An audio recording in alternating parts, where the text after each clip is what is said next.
Digital సేఫ్టీలో Telangana role model. ఇలా తీర్చిదిద్దడమే రాష్ట్ర ప్రభుత్వ లక్ష్యం.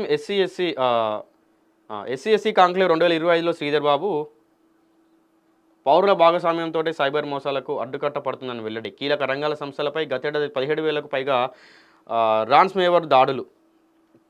చూద్దాం. డిజిటల్ సేఫ్టీలో తెలంగాణను ఇతర రాష్ట్రాలకు రోల్ మోడల్గా తీర్చిదిద్దాలన్నదే ప్రభుత్వ లక్ష్యమని ఐటీ పరిశ్రమల శాఖ మంత్రి శ్రీధర్ బాబు అన్నారు. దీనికి అనుగుణంగా తెలంగాణ రైజింగ్ విజన్ 2047 డాక్యుమెంట్లో సమగ్ర రోడ్ మ్యాప్ను పొందుపరచామని చెప్పారు. గురువారం హెచ్సిసిలో నిర్వహించిన society for Cyberabad security council conclave 2025ను ఆయన లాంఛనంగా ప్రారంభించారు. ఈ సందర్భంగా మంత్రి శ్రీధర్ బాబు మాట్లాడుతూ రోజుకో తరహా మోసాలకు పాల్పడుతూ సైబర్ నేరగాళ్లు సవాల్ విసురుతున్నారని ఆందోళన వ్యక్తం చేశారు. ఈ ఏడాది దేశవ్యాప్తంగా 265 మిలియన్లకు పైగా సైబర్ దాడులు. బాబా దేశవ్యాప్తంగా 265 మిలియన్లకు పైగా సైబర్ దాడులు అంట. నిజంగా రోజు రోజుకు మరీ పెరిగిపోతుంది. అసలు మనం ఎంత అవగాహన కల్పించినా ఎవ్వరు ఎంత ప్రభుత్వాలు అవ్వచ్చు, ఇంకా సినీ ఇండస్ట్రీలో ఉన్న వాళ్ళు అవ్వచ్చు, హీరోలు, హీరోయిన్లు, డైరెక్టర్లు, మంత్రులు, సీఎంలు, ఎవ్వరు ఎంత చేసినా కూడా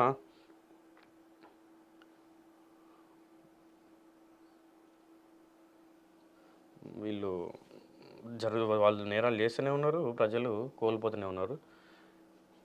ఇన్ని చేసినా కూడా వీళ్ళు మోసపోతున్నంటే నిజంగా ప్రజలనే తెలివి తక్కువ అనాలి. ఎందుకంటే ఇక తెలంగాణ కీలక రంగాల సంస్థలపై గతేడాది 17,000కు పైగా రాన్స్మేవర్ దాడులు జరిగినట్లు ఓ ప్రముఖ సెక్యూరిటీ సంస్థ అధ్యయనంలో తేలిందని పేర్కొన్నారు. ఒక సైబరాబాద్ పోలీస్ కమిషనర్ పరిధిలోనే ఏడాది వ్యవధిలో 800 కోట్లకు పైగా సొమ్మును సైబర్ నేరగాళ్లు కొల్లగొట్టడం వాస్తవ పరిస్థితికి నిదర్శనం. 800 కోట్లు ఒకటే ఏడాదిలో. ఒక ఏడాదిలో 800 కోట్ల కొల్లగొట్టడం అంటే, ఇలాంటి తరుణంలో సాంప్రదాయ పోలింగ్కు కాకుండా స్మార్ట్ పోలింగ్కు అవసరం. పౌరుల భాగస్వామ్యంతోనే సైబర్ నేరాలకు అడ్డుకట్ట వేయగలం. మోసం జరిగిన తర్వాత కాకుండా ముందే స్పందించి సైబర్ నేరగాళ్లను కట్టడి చేసే వ్యవస్థ అవసరం. కటింగ్ ఎడ్జ్ టెక్నాలజీస్ ఆధారిత integrated data system, real time monitoring, open information లాంటి అధునాతన వ్యవస్థల ద్వారా ప్రభుత్వం పౌర డిజిటల్ సేఫ్టీకి చిత్తశుద్ధితో కృషి చేస్తుంది. పాఠశాల స్థాయి నుంచే విద్యార్థులకు సైబర్ నేరాల కట్టడిపై అవగాహన కల్పిస్తూ వారిని వారియర్స్గా తీర్చిదిద్దుతున్నామని మంత్రి శ్రీధర్ బాబు వివరించారు. ఈ కార్యక్రమంలో Hyderabad US consulate council general Laura Williams, ADGP Charu Sinha, Cyberabad CP Avinash Mohanty, ఇక SSC secretary general Ramesh Kaja తదితరులు పాల్గొన్నారు. ఒకసారి మనం సైబర్ నేరగాల గురించి మాట్లాడాలంటే నిజంగా నేను రోజు మాట్లాడుతున్నా సైబర్ నేరగాల గురించి. రోజుకో వార్త వస్తుంది, రోజుకో ఒక 10 నిమిషాలు, రోజుకో పావుగంట సేపు వీళ్ళ గురించి మాట్లాడుతున్నాం, మనకు ప్రజలకు అవగాహన కల్పిస్తున్నాం. ఇట్లా మోసపోకండి రా బాబు అని చెప్తున్నాం. వాళ్ళు మళ్ళా అటువైపే నడకలేస్తున్నారు. ఇక మనం మీరు ఒక వ్యక్తిని నమ్మకండి, మీకు పరిచయం లేని వ్యక్తిని నమ్మకండి, ఒకవేళ నమ్మినా కూడా మీరు ఆన్లైన్లో డబ్బులు పంపడం అట్లా చేయకండి అని చెప్దామంటే కూడా, మొన్న రీసెంట్గా ఒక వార్త చూసినాం మనం. ఒక వ్యక్తి తిరుపతికి వెళ్తుంటే, ఇది ఇద్దరికి అంటే చాలామంది జరిగింది. ఈ సైబర్ నేరగాడు ఎవడైతే ఉన్నాడో వీడు ఒక 10 సంవత్సరాల నుంచి ఇదే పనిలో ఉన్నాడనమాట. నేను ఈ స్టోరీ మొత్తం చెప్తే ఒకసారి వినండి.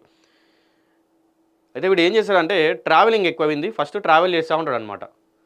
ట్రావెల్ చేస్తూ ఉంటే ఏం చేస్తాడు, ఎవరో ఒకరిగా అమ్మాయా, అబ్బాయా, అంకులా, ఆంటీయా ఎవరనేది సంబంధం లేదు, పోతాడు, పక్కన కూర్చుంటాడు. సోలో ఉన్న వాళ్ళని ఫస్ట్ చూజ్ చేసుకుంటాడు అనమాట. సోలో, డియోలు ఇద్దరు ఉన్న వాళ్ళని చూజ్ చేసుకుంటాడు.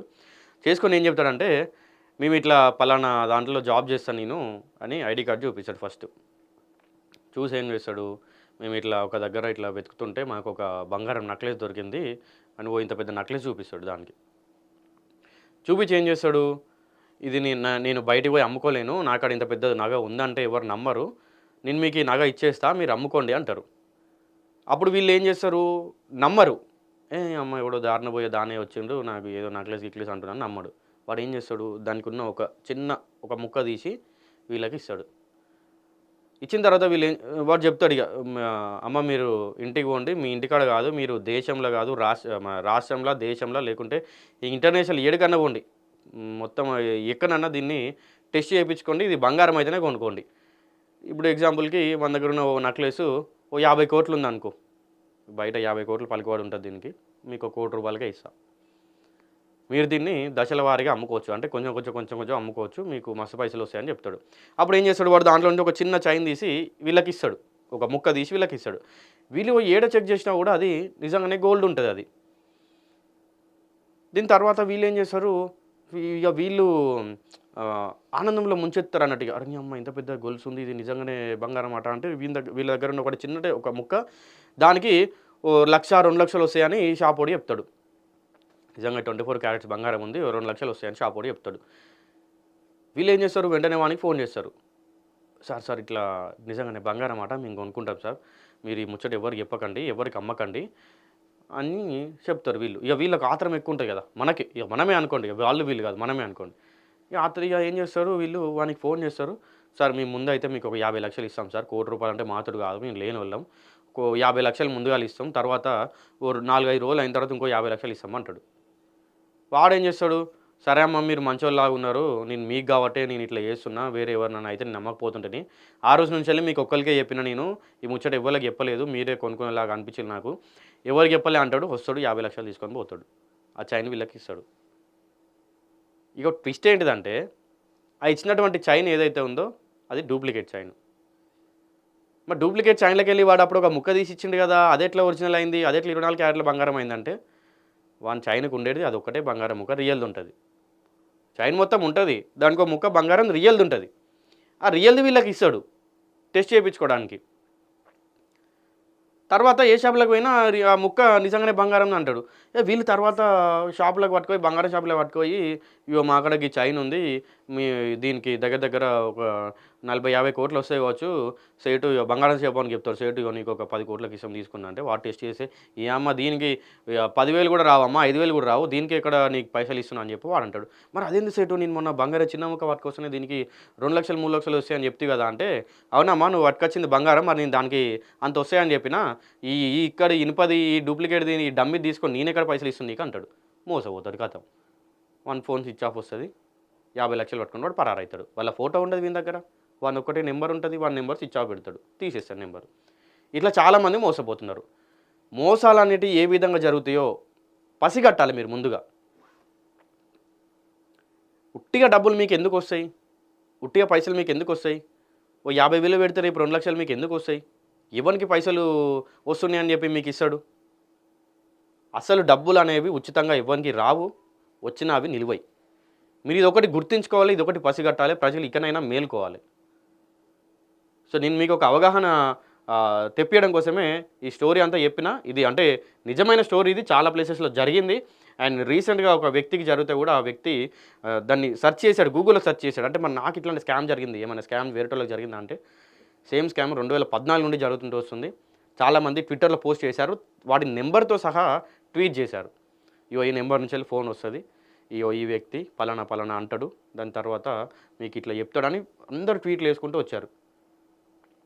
సో అట్లా ఉంది. ఇకనైనా ప్రజలు మోసపోకండి, ఎవ్వరికి డబ్బులు ఉచితంగా రావండి. అండ్ మీకు డబ్బులు ఎవరికైనా ఇచ్చే ముందు 100కు 1000 సార్లు ఆలోచించండి, ఒకటికి 1,00,000 సార్లు ఆలోచించండి, తప్పు లేదు. ఎందుకంటే అది మీ డబ్బు, మీరు సంపాదించుకున్న డబ్బు.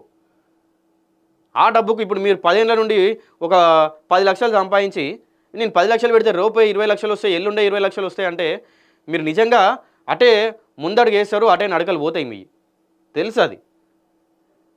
కానీ మీ 10 సంవత్సరాల కష్టం అంతా కూడా అక్కడ వృధా అవుతుంది. మీ 10 సంవత్సరాల కష్టం అంతా కూడా అక్కడ బుగ్గిపాలు అవుతుందని మీరు దాన్ని గుర్తుపెట్టుకొని మీరు ఏ పని చేసినా చేయాలి. ఆ 10 లక్షలు మీ కూతురికో, మీ చెల్లికో, లేకుంటే ఇంకెవరికో పెళ్ళికో, ఆపరేషన్కో, దేనికో ఉపయోగపడతాయి. ఇట్లాంటి విషయాలన్నీ మీరు మైండ్లో పెట్టుకోవాలి. సరే ఓ ₹50 పోతున్నాయి, ఓ ₹10 పోతున్నాయి, ₹100 పోతున్నాయి అంటే మీరు ఏమన్నా తప్పు చేసిర్రు, లేకుంటే మీరు సైబర్ నేరగాళ్ళ వలలో పడ్డారు అంటే ఆడివారికి ఊకోవచ్చు. ఓ ₹1000 వేనే అన్న ఊకోవచ్చు. ఓ 4 రోజులు కష్టపడితే ₹1000 వస్తాయి. లక్షల పైసలు ఏడికలు రావాలి మీకు. మీ అయ్యేమన్నా సీఎంగా ఉన్నాడా, లేకుంటే ఇంతకుముందు ఏమన్నా 7 తరాలు తిన్నా తరిగినటువంటి ఆస్తి పెట్టిండా మీకోసం ఆడ? ఇవన్నీ కూడా ఆలోచించుకోవాలి. ఇవన్నీ కూడా ఆలోచించుకొని మీరు మోసపోకుండా ఉండాలి. సో సైబర్ నేరాలు ఏ విధంగా జరుగుతాయి అనేది గుర్తుపెట్టుకోవాలి. ఒకటి కాదు, 2 కాదు, 100ల రకాలుగా మిమ్మల్ని మోసం చేయడానికి వాళ్ళు ప్రయత్నిస్తూనే ఉంటారు. కానీ మీరు మాత్రం మోసపోకుండా ఉండాలి. ఇవి నిన్న మొన్న స్కూల్లో, కాలేజీలల్లో లేకపోతే ఇదేంది మ్యాట్రిమోనీ సైట్లల్లో ఏడ పడితే ఆడ ఈ టెలిగ్రామ్లో, ఇన్స్టాగ్రామ్లో, స్నాప్చాట్లో అని ఏడ పడితే ఆడ మోసాలు చేయడానికి ట్రై చేస్తున్నారు. అమ్మాయిల అకౌంట్లని ఫేక్ అకౌంట్లు వేసుకొని నాకు 500 పంపవా, 1000 రూపాయలు పంపవా, నేను ఎల్లుండే పంపిస్తా, ఒక 5000 పంపవా, 2000 పంపవా అంటారు. ఫస్ట్ మనం పంపించగానే వాళ్ళు 2 రోజులకు తిరిగిస్తారు. తర్వాత 10,000, 20,000, ₹1,00,000 అడుగుతారు, ఇయ్యరు మళ్ళీ. సో అట్లాంటివన్నీ గుర్తుపెట్టుకోవాలి. గుర్తుపెట్టుకొని మీరు ముందుకెళ్ళాలి. ఇంకా మోసపోవద్దు.